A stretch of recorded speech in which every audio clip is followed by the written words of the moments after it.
magnificent atmosphere, amazing ambiance.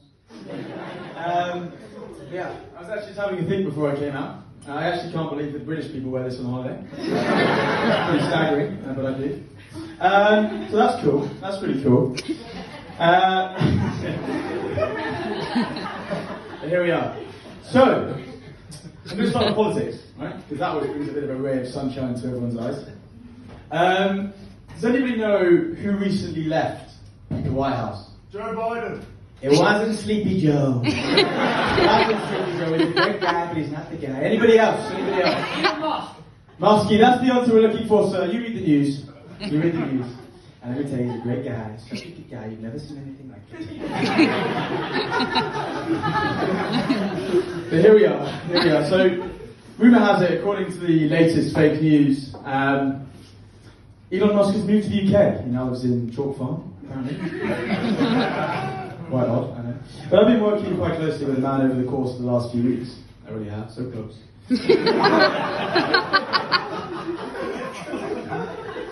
And we declare tonight the first act of UK Doge. So tonight, ladies and gentlemen, it's the Department of Great Entertainment! Yay! Okay. Well, let's get serious. Well, not that serious, we are at a comedy show. It's quite nerve-wracking being up here, I have to say. I really do. I feel pretty exposed. I can't say I felt this exposed since I flashed my girlfriend's mum at her 21st. Not the mum's 21st. That would make me a pedo.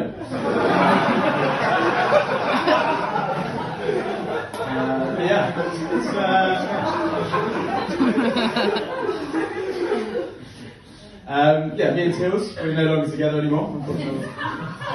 As you might expect. But Ethel and I, on the other hand, were still going pretty strong. So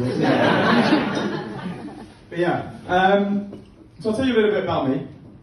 And actually, at this point, every time I say an aspect about me, I'd like you to cheer. So if I say my age, I'd like to go away. Okay? Okay, so I'm James. Woo!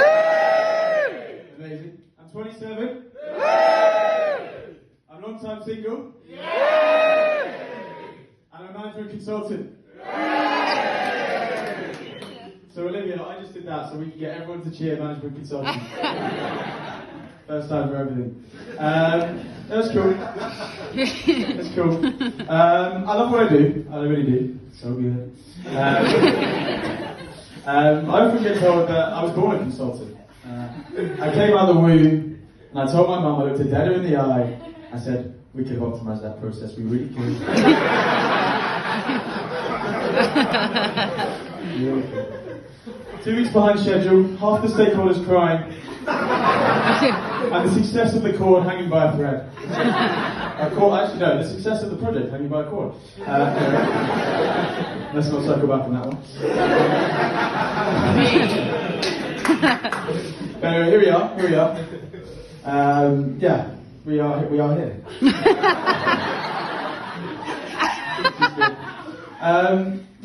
So being a management consultant is tough, as Olivia and I know pretty well. I get billed out £2,000 a day, which is quite a staggering figure, I know. It's me thinking completely undervalued. You get a lot for £2,000 a day, for someone that spends half their time Googling what synergy means and how to use the word leverage without sounding like a knobhead. And I found the answer. Leverage.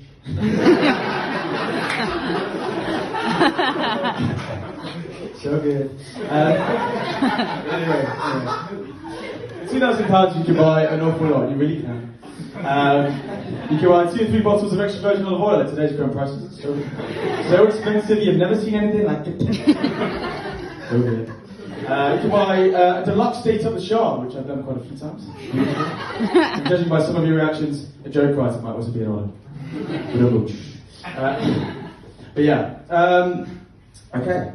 So, we often finish projects, and when we finish projects, we often provide a lot of serious recommendations on a lot of serious things. You guys couldn't even believe it. We're talking big picture stuff, aren't we, about strategic thinking, streamlining operations, cutting costs, driving efficiency. It's so complicated you wouldn't even know. But there's often talk of cutting headcount, but they never look at the guy, the consultant at the back of the room, whose only real talent is a mediocre Donald Trump impression. So good though, it's so good. And the same guy that only this week has had 4 different pigeons in his living room the last 4 days. Don't ask me how I know they're different. But my friends and I were chalking that one up as a victory. It was good to finally have some birds around the gap.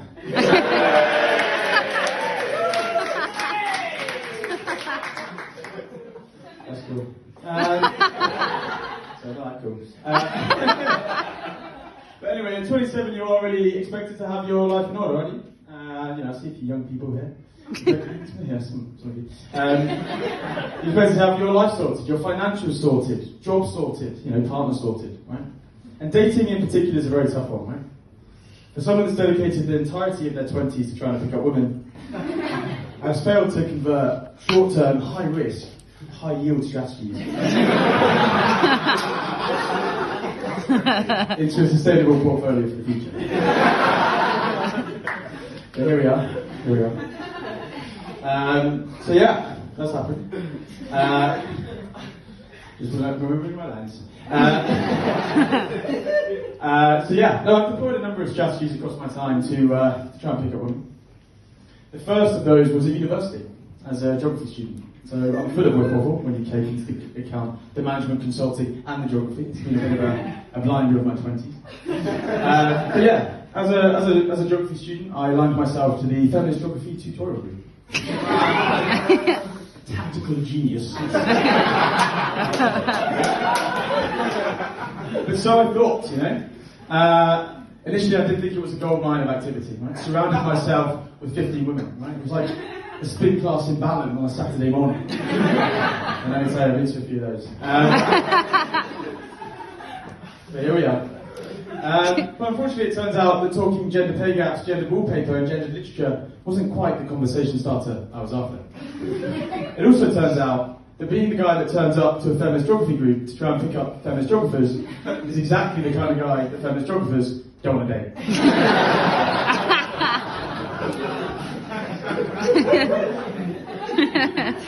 I soon realised they wanted to date each other.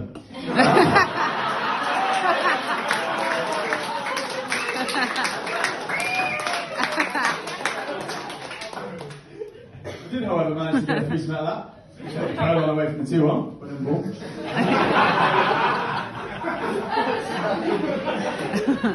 But anyway, that's been some recent success. I managed to win the heart and mind of a very attractive, beautiful, amazing woman. Downstairs neighbour. So good. After carefully curating and selecting a range of postal subscriptions that would flow through into the main corridor. Right? So I could build my own identity. Yeah? And let me tell you, the combination of The Economist, GQ, Greenpeace and the New York Times is too much for any North London liberal to resist.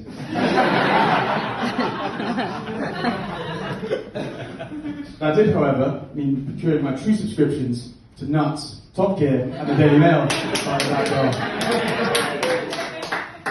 But I'll leave you with this. So, after getting ghosted by her, it was terrible, so bad. That's it. It happens all the time. After getting ghosted by her, I decided to get back onto the dating market. I really did. It was so good. And we did that. So I recently went on a go and she told me she had insomnia. Right? She also told me that she liked stand-up. I suggested that if she sat down, she might have a better chance of sleeping. Thank you very much, everybody.